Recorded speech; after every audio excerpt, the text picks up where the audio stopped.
Belajar bagaimana ada 3 hikmat di pada yang terakhir berbicara mengenai keuangan. Tapi sebelum itu kita akan lihat terlebih dahulu, kita akan belajar di umum yang keempat berbicara mengenai masalah pekerjaan. Dan kita akan belajar dari generasi ketiga dari perjalanan patriark atau nenek moyang Israel. Generasi pertama Abraham, generasi kedua Ishak, generasi ketiga Yakub. Nah, kita belajar di generasi ketiga yang namanya Yakub, bagaimana pekerjaan dia diberkati, dan ujungnya bukan hanya saja pekerjaan dia diberkati, bagaimana dia menyelesaikan kehendak Tuhan pada zamannya, sehingga benih kelahiran Mesias itu dipastikan bisa lahir dari salah satu anaknya Yakub, yaitu dari keturunan Yehuda. Jadi kita akan perhatikan bagaimana Tuhan memberkati pekerjaan kita, tapi kita sebetulnya terhisap, tersedot di dalam sebuah rencana Tuhan yang begitu besar, tidak sempit hanya ngomong soal pekerjaan saja. Tapi mari kita lihat bagaimana ada 4 hikmat yang menuntun Yakub diberkati dalam pekerjaannya. Mari buka Alkitab kita di dalam Kejadian 30 ayat 25 sampai ayat 43. Mari kita lihat Kejadian 30 ayat 25, dimulai dengan ayat atau penjelasan seperti ini. Ayat 25, setelah Rahel melahirkan Yusuf, berkatalah Yakub kepada Laban, izinkanlah aku pergi, supaya aku pulang ke tempat kelahiranku dan ke negeriku. Berikanlah istri-istriku dan anak-anakku yang menjadi upahku selama aku bekerja padamu, supaya aku pulang, sebab engkau tahu betapa keras aku bekerja padamu.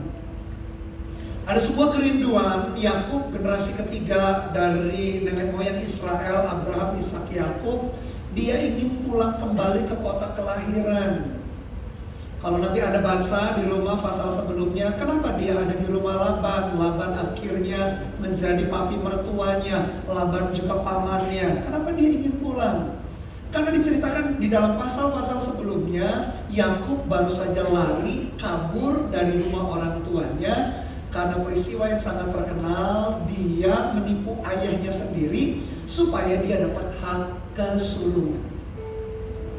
Hasil daripada dia menipu ayahnya sendiri karena dia ingin dapat hak kesulungan, hasil dia menghalalkan segala cara. Apa yang terjadi? Dia harus lari dari rumahnya sendiri. Berarti dia tidak bisa menikmati kekayaan yang dia mau ambil. Yang kedua, dia sebetulnya anak kesayangan. Dia tidak bisa menikmati hubungan yang dekat dengan ayahnya dan ibunya. Ketika dia tahu, dia sadar bahwa apa yang dilakukan salah, apa yang dilakukan keliru. Dan di tempat Laban dia bekerja 20 tahun. Bapak Ibu Saudara, hasil daripada kecurangan, hasil daripada kita ingin shortcut jalan pintas diberkati dalam pekerjaan, hasilnya justru seperti Yakub. Yakub jadi pelarian karena takut dibunuh kakaknya sendiri Esau, karena peristiwa yang terkenal. Anda masih ingat yang pertama, dia membuat bubur kacang merah, lalu Esau yang memang lapar, dia jual hak kesulungan dengan semangkuk bubur kacang merah. Lalu yang kedua, dia pura-pura jadi Esau, dia dia berikan tangan dan kakinya kulit bulu, sehingga ayahnya yang sudah agak tidak bisa melihat atau buta itu, ketika memegang tangan dan kakinya, dia pikir itu anak yang pertama Esau. Dia menipu sehingga dia harus lari dan kabur. Alhasil dia tidak bisa menikmati apapun di tengah-tengah pelariannya dia. Sehingga hikmat yang pertama, kalau kita sedang berdoa untuk pekerjaan kita, hikmat bagaimana Tuhan memberkati pekerjaan, saya tulis mungkin agak kontradiktif buat kita, tidak perlu menolong Tuhan. Tuhan mau dan mampu menggenapi rencananya dalam hidup manusia. Bagian kita adalah tekun dan taat melakukan bagian kita, tanpa perlu membantu Tuhan untuk melakukan bagiannya, apalagi dengan cara-cara yang curang dan jahat. Pada waktu ibunya Yakub mengandung 2 anak Esau dari Yakub, dia diberitahu bahwa ada 2 suku bangsa besar di dalam kandungannya, tapi yang tua akan menjadi hamba kepada yang muda. Dan mungkin dia mendengar mengenai nubuatan itu, berarti dia seperti dapat sebuah legitimasi Dia seperti mendapat dukungan bahwa dia boleh melakukan apapun juga untuk memperoleh kesulungan, dan dia lakukan dengan cara yang curang. Untuk diberkati Bapak Ibu Saudara dalam pekerjaan, jangan lakukan cara yang curang. Karena melakukan dengan cara yang curang bisa berakhir menyedihkan seperti Yakub. Dia 20 tahun di dalam pelarian, bahkan gak bisa nikmati kekayaannya. Dia terpisah dari orang tuanya. Cara yang curang akan menuntun kita kepada kehancuran. Tapi puji Tuhannya Yakub belajar.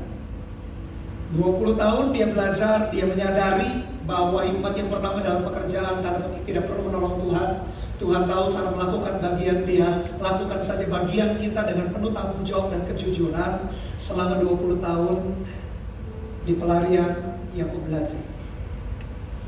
Dan ketika dia mau pamitan sama papi mertuanya yang juga pamannya namanya Laban, dia bekerja, aku telah bekerja keras. Mari kita lihat gaya Yakub bekerja keras karena dia betul-betul sadar di dalam kesalahannya telah menipu orang tua, menipu kakaknya juga. Mari kita lihat Kejadian 31 ayat 38 sampai 42. Yakub menyadari bahwa tidak ada shortcut, tidak ada jalan pintas di dalam pekerjaan yang diberkati. Kita perlu melakukan tugas bagian kita. Kejadian 31 ayat 38, perhatikan inilah gayanya Yakub bekerja keras. Selama 20 tahun ini aku bersama-sama dengan engkau. Domba dan kambing betinamu tidak pernah keguguran, dan jantan dari kambing dombamu tidak pernah kumakan. Yang diterkam oleh binatang buas tidak pernah kubawa kepadamu. Aku sendiri yang menggantinya. Yang dicuri orang, baik pada waktu siang, baik pada waktu malam, selalu engkau tuntut daripadaku. Aku dimakan panas pada hari waktu siang dan kedinginan waktu malam, dan mataku jauh daripada tertidur. Selama 20 tahun ini aku di rumahmu, aku telah bekerja padamu 14 tahun lamanya untuk mendapat kedua anakmu, dan 6 tahun untuk mendapat ternakmu, dan engkau telah 10 kali mengubah upahku. Seandainya Allah ayahku, Allah Abraham dan yang disegani oleh Ishak tidak menyertai aku, tentulah engkau sekarang membiarkan aku pergi dengan tangan hampa. Tetapi kesengsaraanku dan jerih payahku telah diperhatikan Allah, dan ia telah menjatuhkan putusan tadi malam. Akhirnya Yakub mengalami pengalaman pahit, dia belajar. Gak ada shortcut dalam kerajaan surga. Gak boleh lakukan hal curang. Akhirnya sepanjang 20 tahun dia bekerja keras dengan segenap hati. Dan saya mau dalam bentuk tabel ayat yang ke-38 sampai 42 tadi, 5 sikap Yakub dalam bekerja keras. Dia berkata kepada Laban, hewan ternakmu tidak pernah keguguran, berarti dia sangat terampil di dalam beternak. Yang kedua yang berkata, hewan ternakmu tidak pernah kumakan, berarti dia tidak korupsi. Yang ketiga dia berkata, hewan yang diterkam atau dicuri aku ganti, dia tanggung jawab. Yang keempat, dia berkata, aku kedinginan, kalau malam kepanasan waktu siang, bahkan sering tidak tidur. Berarti dia ulet dan gigih. Bahkan ya Laban itu pamannya dan papi mertuanya mengubah upahnya 10 kali, tapi dia tetap setia. Pengalaman yang pertama, dia menipu ayahnya, dia menipu kakaknya, membuat dia harus lari kabur dari rumah 20 tahun. Akhirnya dia sadar di dalam perjalanan hidupnya tidak ada shortcut. Entah nanti Tuhan buat percepatan kapan, itu terserah Tuhan. Tapi di pihak kita tidak ada jalan pintas, sehingga dimensi atau hikmat bekerja keras itu harus ada di dalam hidup kita. Mungkin ada yang berkata, Pak Bernard, Pastor Bernard kan tapi gak boleh hanya bekerja keras, harus bekerja pintar atau cerdas. Setuju. Kerja dengan hati juga Pastor Bernard, setuju. Tapi fondasi kerja kerasnya gak bisa kita tinggalkan. Mau kita kerja cerdas, mau kerja kita akhir dengan segenap hati, kerja keras menjadi fondasinya. Sehingga hikmat yang kedua, kalau mau bicara mengenai pekerjaan yang diberkati, adalah bekerja keras. Bekerjalah bukan hanya untuk menyenangkan manusia, tetapi untuk menyenangkan Tuhan. Maka pekerjaanmu akan diberkati. Dan Tuhan kita tidak suka jalan pintas. Bagi kita manusia, kita suka cepat dapat hasil. Bagi kita yang penting hasil. promosi, berkat, itu number one bagi kita, bagi manusia. Bagi Tuhan, Tuhan lebih suka proses. Itulah sebabnya tokoh-tokoh di dalam Alkitab penuh dengan proses. Yusuf contohnya generasi yang keempat. Yusuf kan generasi keempat, anaknya Yakub. Umur 17 tahun dapat mimpi, umur 30 tahun baru digenapi mimpinya. 13 tahun berproses. Daud umur 16-17 kira-kira diurapi oleh Samuel, diurapi dengan tabung tanduk berisi minyak sebagai raja. Umur 30 tahun baru jadi raja. Abraham dapat janji Tuhan supaya dia dapat anak. Abraham adalah patriark nenek moyang yang generasi pertama, umur 75 tahun. 25 tahun kemudian baru dapat anak. Lihat Bapak Ibu Saudara, Tuhan menyukai proses. Dalam Alkitab kita banyak tokoh-tokoh Alkitab semua berbicara mengenai proses.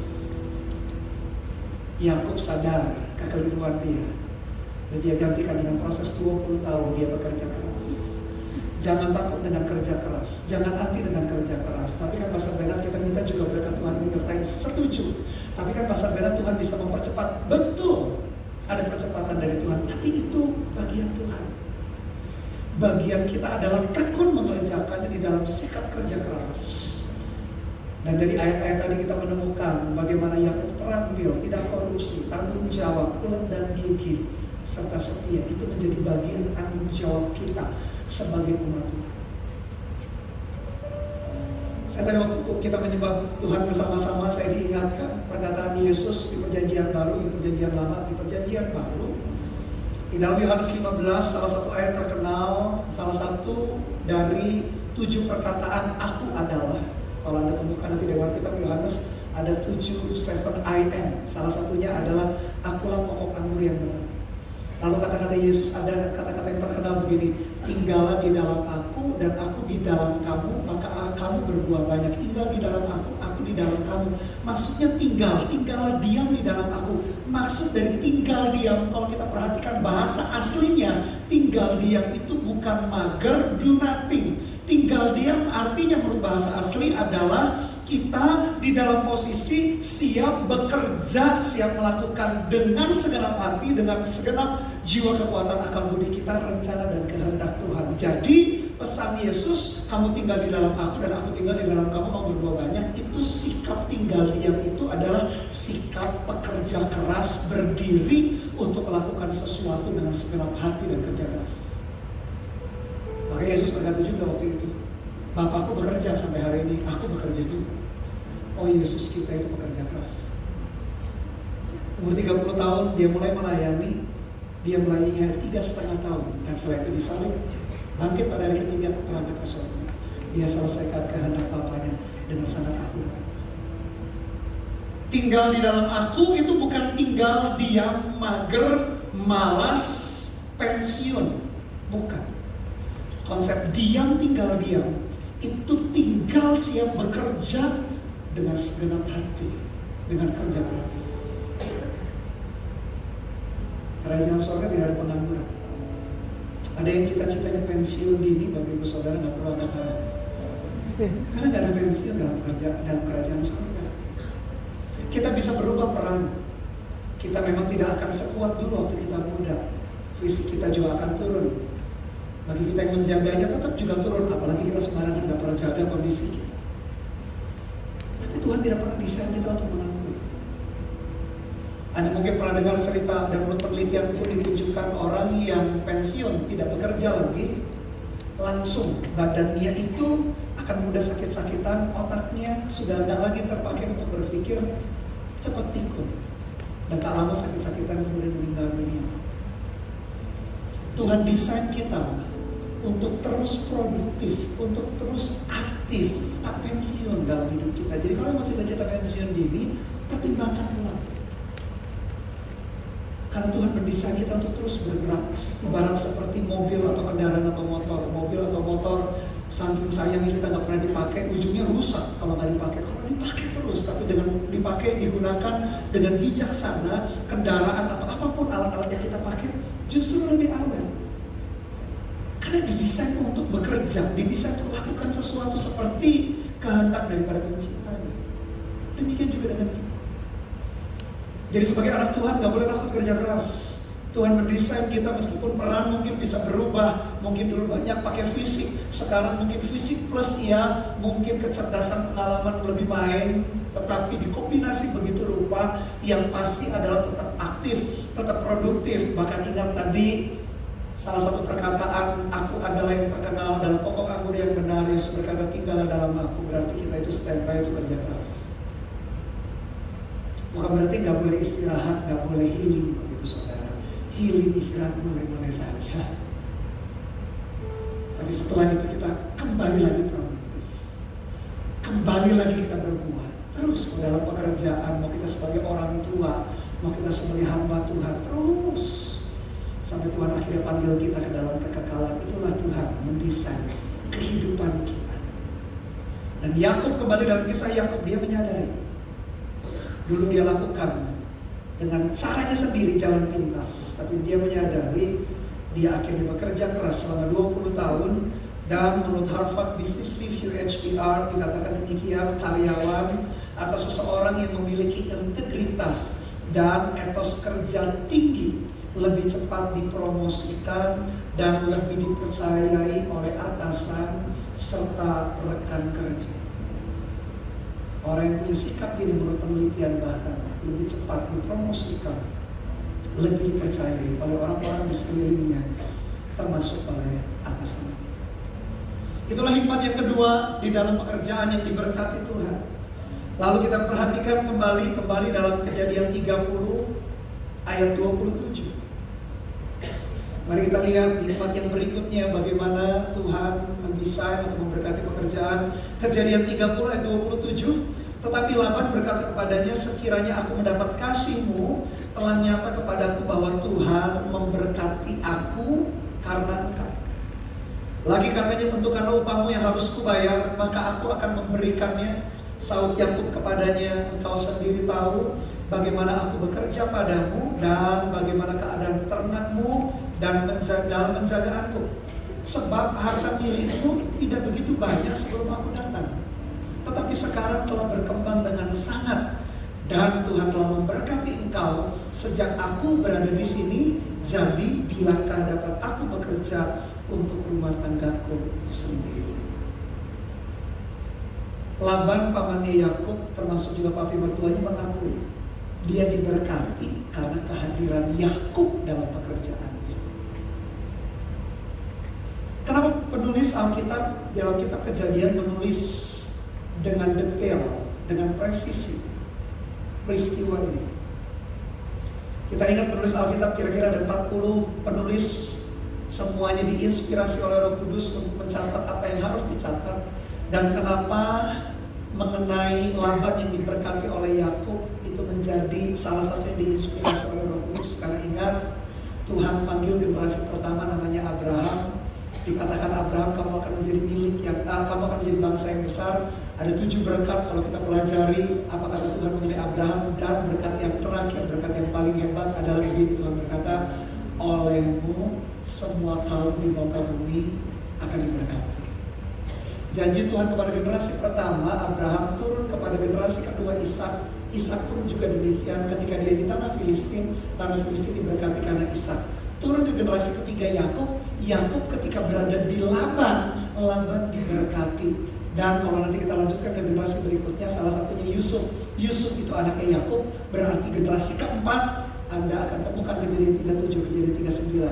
Berulang kali mencatat Alkitab menulis begini, Tuhan memberkati rumah Potifar, Tuhan memberkati tahanan dan penjara itu, dan Tuhan juga dimanapun Yusuf berada, Tuhan memberkati. Jadi hikmat yang ketiga, kenapa Tuhan itu memberkati pekerjaan kita? Karena kita ini tersedot di dalam rencana Tuhan yang begitu besar. Apa itu? Tuhan panggil kita menjadi berkat bagi orang lain. Yang setuju, yang mau, katakan amin. Amin. Hikmat yang ketiga dalam pekerjaan yang diberkati, dipanggil menjadi berkat bagi orang lain. Tuhan menghendaki agar kita menjadi berkat bagi orang lain. Jadi tugas kita adalah mengelola dan mengembangkan setiap sumber daya yang Tuhan titipkan, dan gunakan sumber daya tersebut untuk memberkati orang lain. Jadi ternyata kalau kita berbicara mengenai pekerjaan, tidak sempit loh Bapak Ibu Saudara hanya untuk pekerjaan kita. Bisakah kita melihat lewat pekerjaan kita bisa selesaikan misi Tuhan, kita bisa memberkati banyak orang dalam kegiatan sosial kita.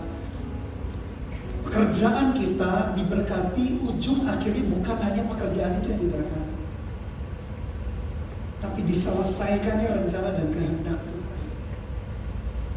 Dan dengan jeli penulis kitab Kejadian yang diprediksi besar dalam Musa sendiri yang mencatatnya, dia mencatat sejarah kisah perjalanan patriark nenek moyang Israel dari generasi 1, 2, 3, dan 4. Mereka betul-betul dipanggil Tuhan jadi berkat. Bahkan bukan mereka yang ngeklaim, orang lain yang diberkati yang ngeklaim, yang kasih tahu, kasih kesaksian, kasih afirmasi bahwa aku diberkati karena kamu. Doa saya jemaat GMS di Jakarta ini, kehadiranmu di marketplace, di tempat bisnis, di tempat pekerjaanmu, di tempat community karir profesimu, engkau tidak merugikan, engkau tidak membuat perusahaanmu jadi rugi karena kehadiranmu, tapi karena kehadiranmu perusahaan atau tempat pekerjaanmu tambah maju, tambah hebat, tambah diberkati. Amin. Bapak Ibu Saudara, kok nggak ada yang amin? Amin. Atau kita datang, kita mau jadi kutuk atau mau jadi berkat. Tuhan desain demikian di dalam pekerjaan kita. Tuhan desain demikian di dalam hidup kita. Dan sama nanti di generasi keempat juga sama, Yusuf. Dimanapun dia berada, karena Tuhan memberkati, Tuhan menyertai. Mau di rumah Potifar, mau di penjara, mau dia di Mesir, pada akhirnya Yusuf generasi yang keempat dari nenek moyang Israel tetap menjadi berkat. Dan berkat paling mulia dan berkat paling tinggi adalah seseorang atau beberapa orang atau banyak orang mengenal Tuhan Yesus sebagai Tuhan dan Juru Selamat dalam hidup mereka. Kita bisa memberkati orang, kita bisa memberikan lapangan pekerjaan, kita bisa memberi makan orang yang kelaparan. Kita bisa lakukan itu pun juga jadi berkat. Berkat yang paling tinggi, berkat yang paling mulia adalah setiap lutut bertelut, setiap lidah mengaku Yesus Kristus adalah Tuhan dan Juru Selamat. Dan Tuhan memakai kita di dalam pekerjaan kita juga untuk menyelesaikan kehendaknya. Ingat, kita terhisap di dalam sebuah rencana kehendak Tuhan yang begitu besar. Tuhan menyertai Yakub tidak hanya berhenti di dalam pekerjaan yang diberkati, karena salah satu dari anaknya Yakub yang namanya Yehuda harus menjadi nenek moyangnya lahirnya Yesus Kristus sebagai Mesias, sebagai Juru Selamat. Karena Yesus, anak Daud, lahir dari keturunan Yehuda. Bisakah kita membayangkan begitu besar rencana dan kehendak Tuhan lewat pekerjaan Yakub? Meskipun hari ini di dalam perjalanan hidup kita tidak lagi mengawal benih kelahiran Mesias karena sudah terjadi 2000 tahun lalu, tapi berita keselamatan, amanat agung, penginjilan orang mengenal Yesus masih terjadi sampai hari ini. Tuhan pakai hidup kita, bahkan salah satu di dalam pekerjaan kita. Jadi kalau kita ngomong soal pekerjaan, rancangan dan rencana Tuhan itu begitu panjang, tinggi, dalam dan lebar, bukan hanya sekadar cuan, profit, laba untuk kita saja.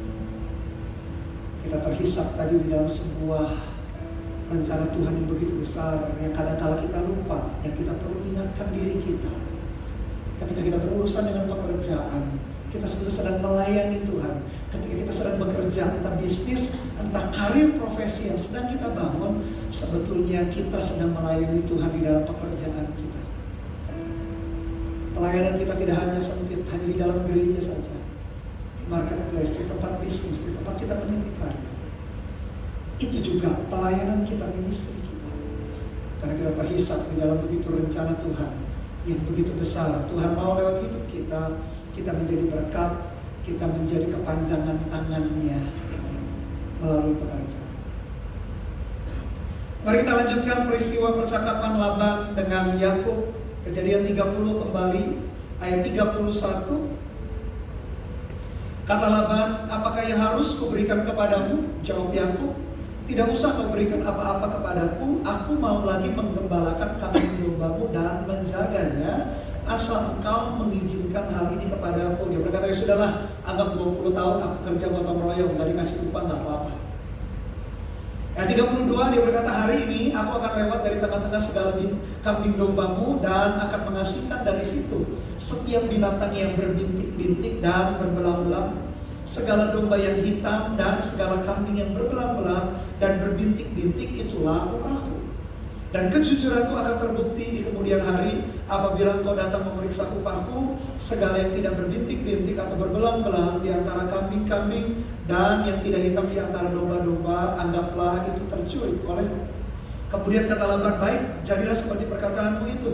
Lalu diasingkannyalah pada hari itu kambing-kambing jantan yang bercoreng-coreng dan berbelang-belang, dan segala kambing yang berbintik-bintik dan berbelang-belang, segala yang ada warna putih pada badannya, serta segala yang hitam di antara domba-domba, dan diserahkannyalah semuanya itu kepada anak-anaknya untuk dijaga. Lalu ayat 36 perhatikan, kemudian Laban menentukan jarak 3 hari perjalanan jauhnya antara dia dan Yakub, maka tetaplah Yakub mengembalakan kambing domba yang tinggal itu. Yakub gak mau ribut, ya sudahlah 20 tahun itu anggap aku kerja gotong royong, gak usah diupah, gak apa-apa. Tapi ini upahku mulai hari ini. Dipisah kambing domba yang putih dengan yang bintik, belang dan hitam, dibagi dua, satu putih, satu bintik, belang dan hitam.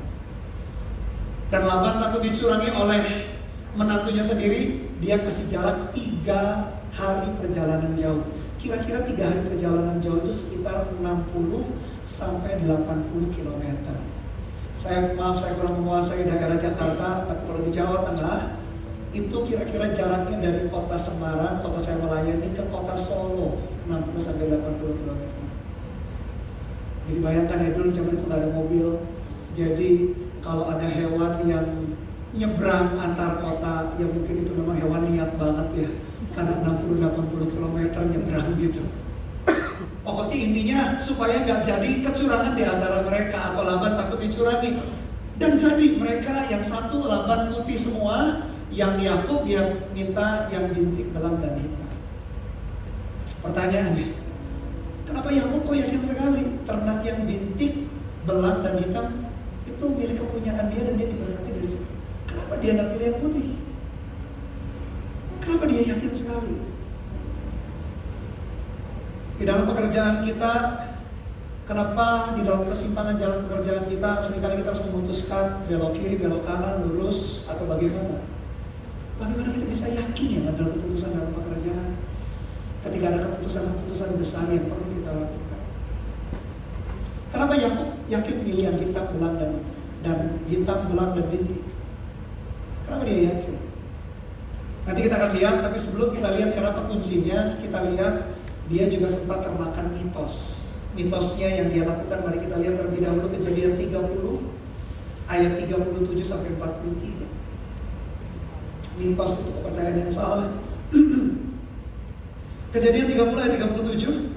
Setelah dia pilih tadi yang hitam, bintik dan belang, lalu Yakub mengambil dahan hijau dari pohon hawar, pohon badam dan pohon berangan, dikupasnyalah dahan-dahan itu sehingga berbelang-belang sampai yang putihnya kelihatan. Ia meletakkan dahan-dahan yang dikupasnya itu dalam palungan, dalam tempat minum, kemana kambing domba itu datang minum. Sehingga tepat di depan kambing domba itu, adapun kambing domba itu suka berkelamin pada waktu minum.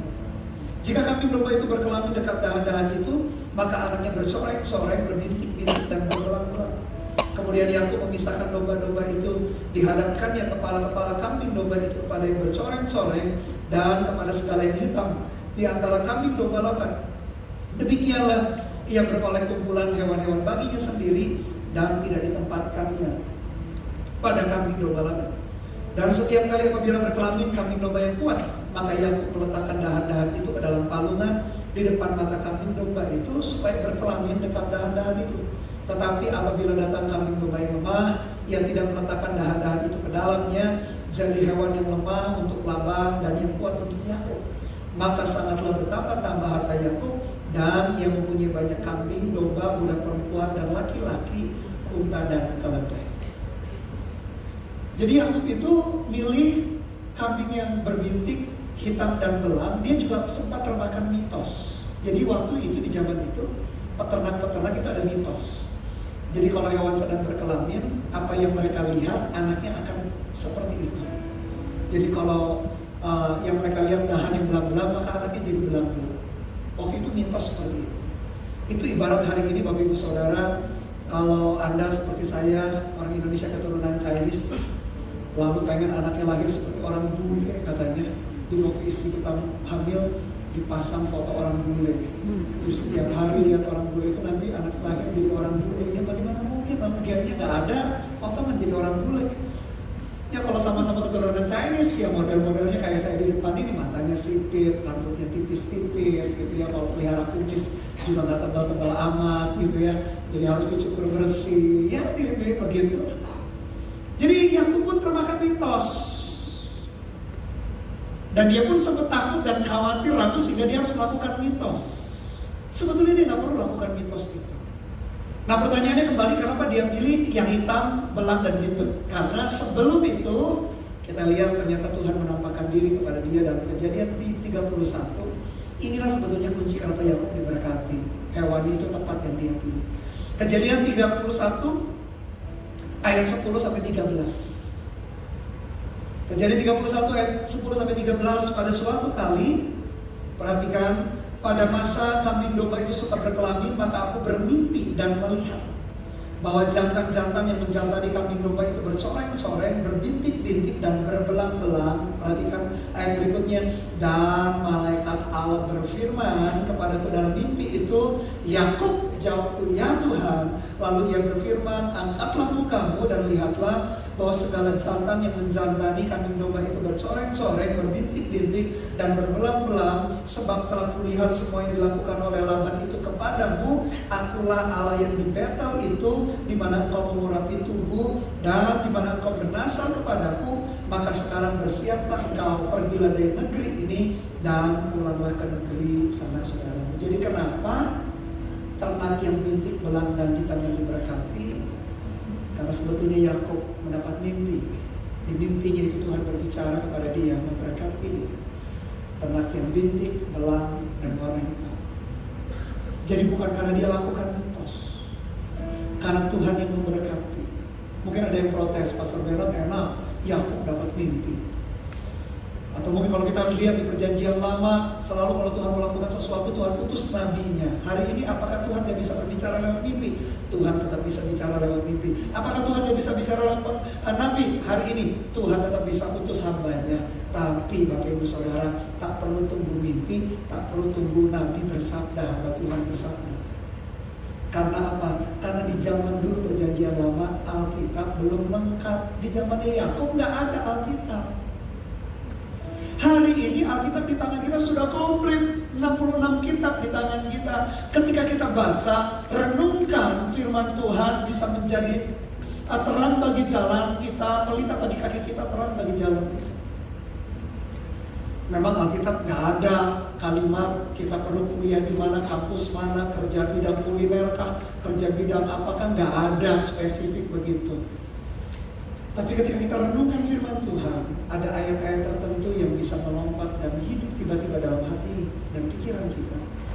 Dan itu bisa menjadi petunjuk Tuhan berbicara, keputusan-keputusan yang perlu kita ambil di tengah-tengah persimpangan jalan pekerjaan kita. Makanya kalau kita gak pernah renungkan firman, kita gak pernah tahu apa yang menjadi kehendak Tuhan. Dan kita gak perlu tunggu mimpi, gak perlu tunggu nubuatan. Karena Alkitab firman Tuhan sudah komplit lengkap di tangan kita, yang seringkali kita anggap enteng. Dan Yakub diberkati bukan karena dia lakukan mitos, karena Tuhan berfirman kepada dia. Karena firman Tuhan dinyatakan. Demikian juga di dalam pekerjaan kita. Ketika kita mempersiapkan diri, ketika kita lakukan bagian kita, dan Tuhan berfirman memberkati, maka disitulah berkat di dalam pekerjaan mengalir di dalam kehidupan kita. Oleh karena itu hikmat yang keempat, keberhasilan dalam pekerjaan matematika kerajaan sorga adalah sama dengan persiapan plus kesempatan. Keberhasilan dalam pekerjaan selalu dimulai dengan berkat Tuhan yang diresponi dengan peran aktif kita. Jadi kita persiapan, nanti kesempatan, atau kalau dipandang dari sudut pandang waktu, kita sering sekali berkata, oh itu kairosnya Tuhan.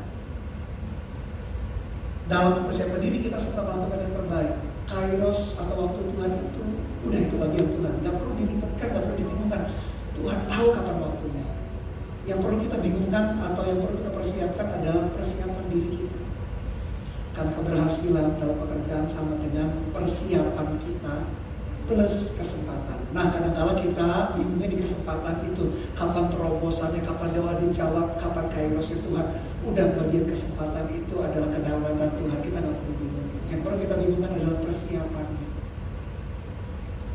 Nanti dari waktu ke waktu Tuhan akan memberikan kesempatan yang peluang dalam hidup kita. Nah, seringkali peluang itu mengintip kita, tapi kita yang diintip kesempatan atau peluang seringkali gak ready, gak siap. Sehingga seringkali lewat begitu saja berkat Tuhan di dalam pekerjaan. Beberapa waktu yang lalu ada seorang sahabat saya, dia secara bisnis, secara pekerjaan, secara pemasaran, secara produk bagus sekali. Tapi manajemen di dalam itu morat-marit, pontang-panting, kacau sekali.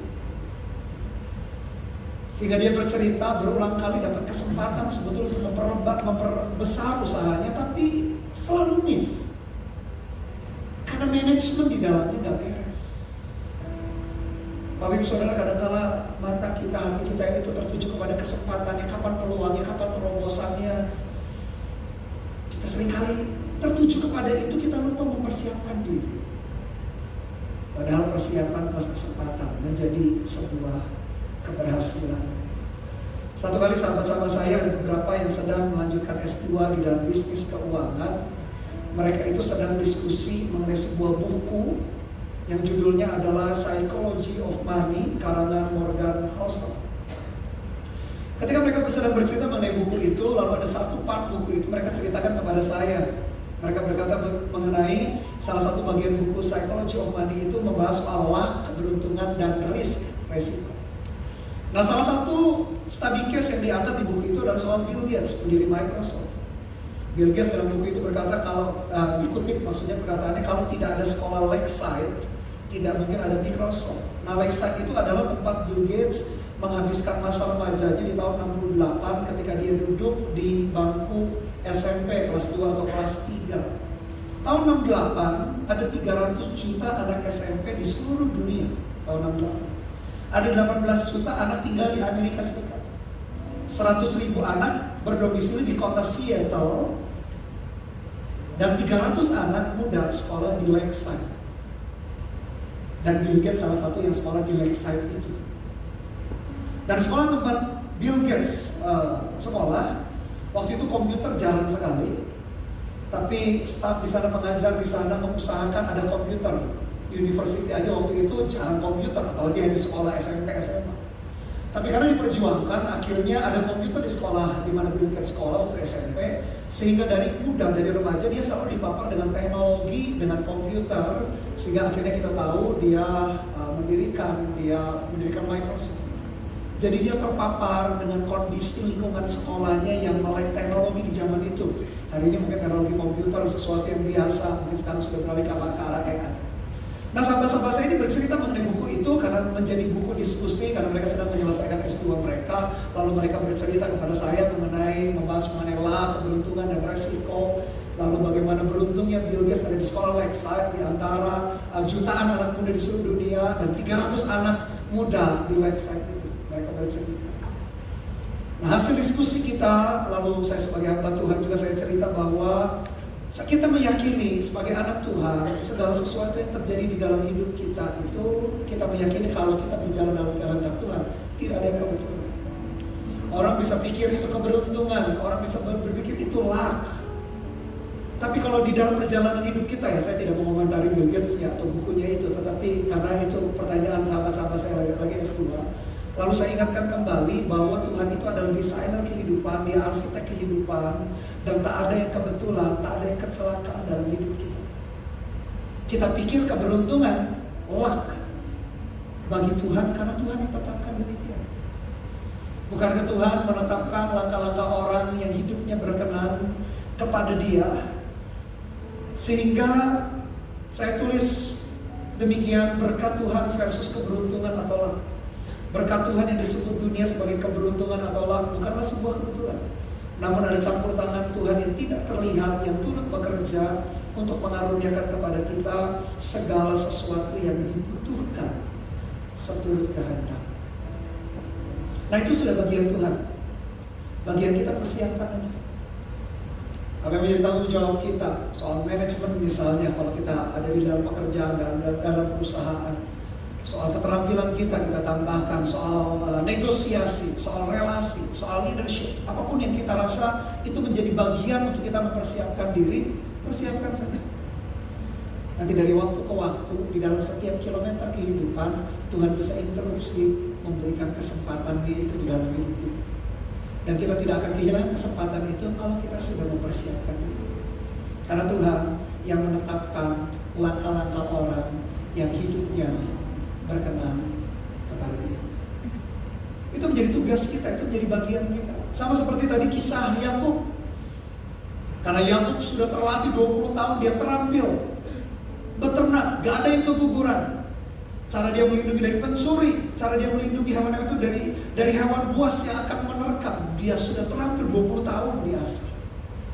Sehingga ketika Tuhan berfirman, yang bintik, belang dan hitam itu menjadi bagianmu. Boom! Itu kesempatan yang Tuhan kasih. Nah, yang akhirnya betul-betul bisa menikmati berkat Tuhan di dalam pekerjaan.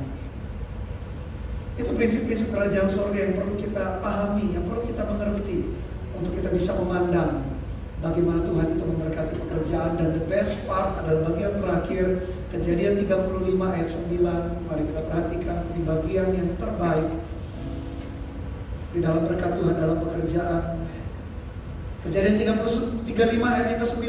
Setelah Yakub datang dari Padan Aram, maka Allah menampakkan diri pula kepadanya dan memberkati dia.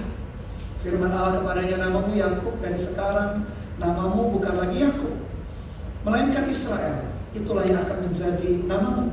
Maka Allah menamai dia Israel. Lagi firman Allah kepadanya, akulah Allah yang maha kuasa.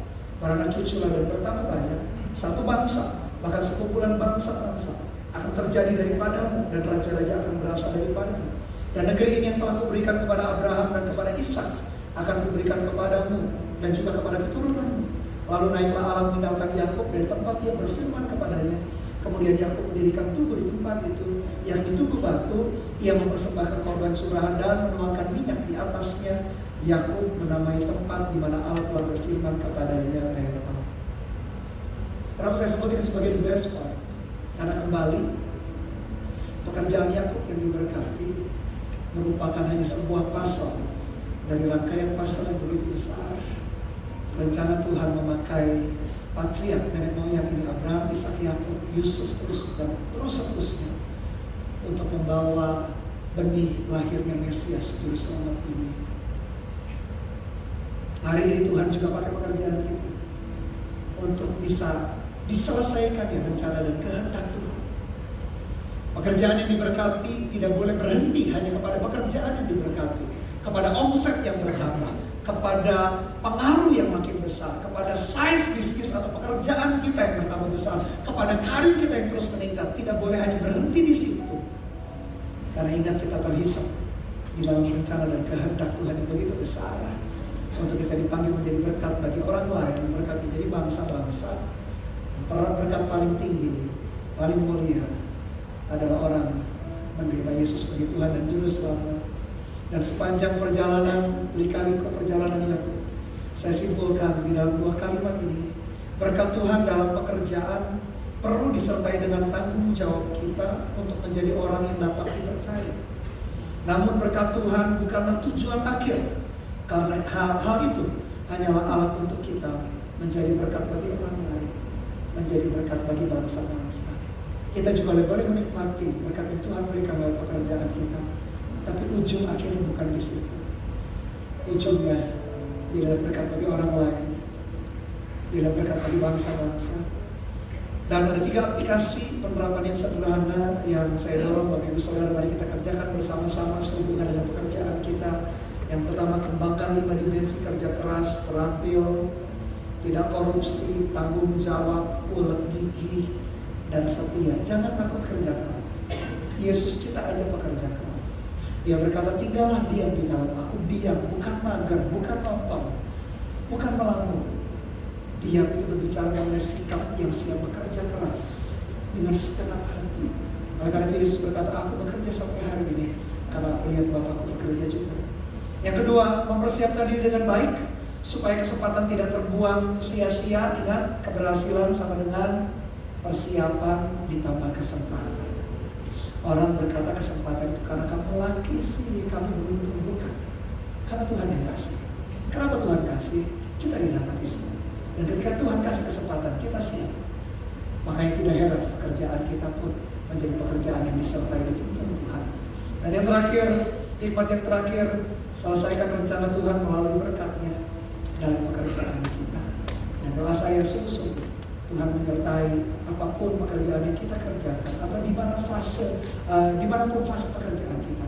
Asal kita berharap kepada Dia, melibatkan Tuhan, dan kita mau selesaikan rencana dan kehendak-Nya. Asal doa saya, Anda pun disertai Tuhan di dalam pekerjaanmu. Yang mau sekali kasih tepuk tangan buat Tuhan kita. Haleluya. Mari kita berdoa, Tuhan. Terima kasih.